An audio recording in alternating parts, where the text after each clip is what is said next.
As many of you highlighted, it was recently National Reconciliation Week, featuring the theme of All In.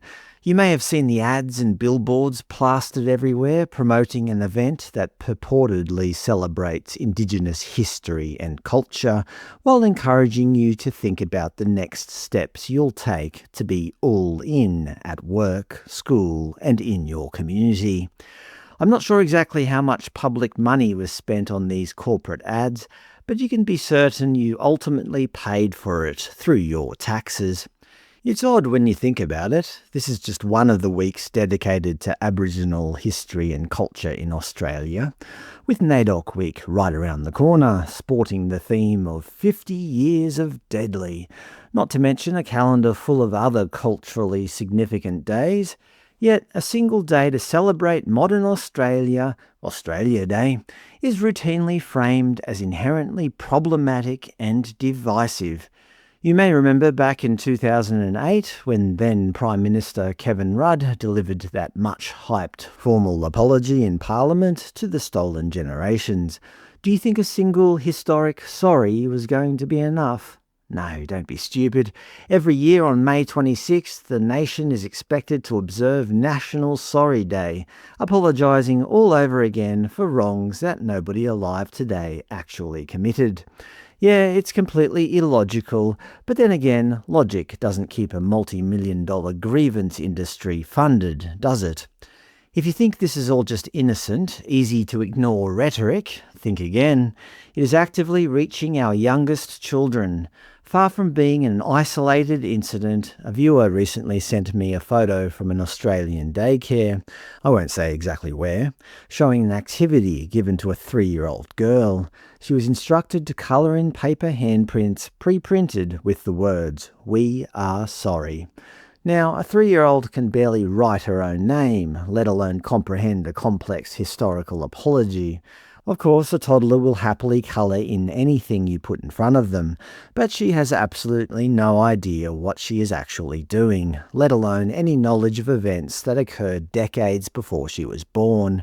Put simply, you cannot logically apologise for actions you didn't commit, and you certainly can't do it at 3 years old. But the educators running these sessions know exactly what they're doing.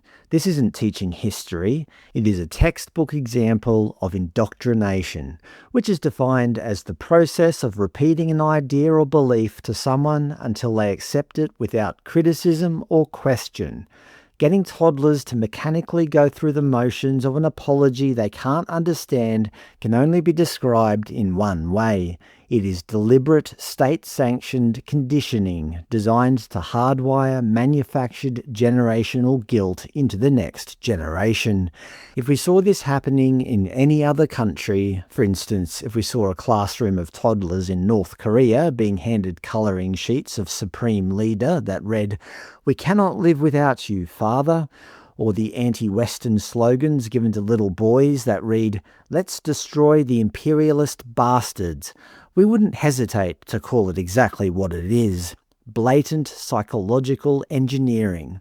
Yet here we are in an ostensibly free and open democracy, watching the systematic indoctrination of our youngest children play out under the guise of reconciliation. By the way, what exactly are the Aboriginal kids doing while all this is going on? After all, it wouldn't make any sense for them to apologise to themselves. So what is their designated activity? Are they handed a tiny clipboard to officially accept the apologies on behalf of their ancestors? Do they have to grade the colouring in skills of their 3-year-old peers before issuing a formal certificate of reconciliation? Obviously, Australian children, or any children for that matter, are not born inherently racist.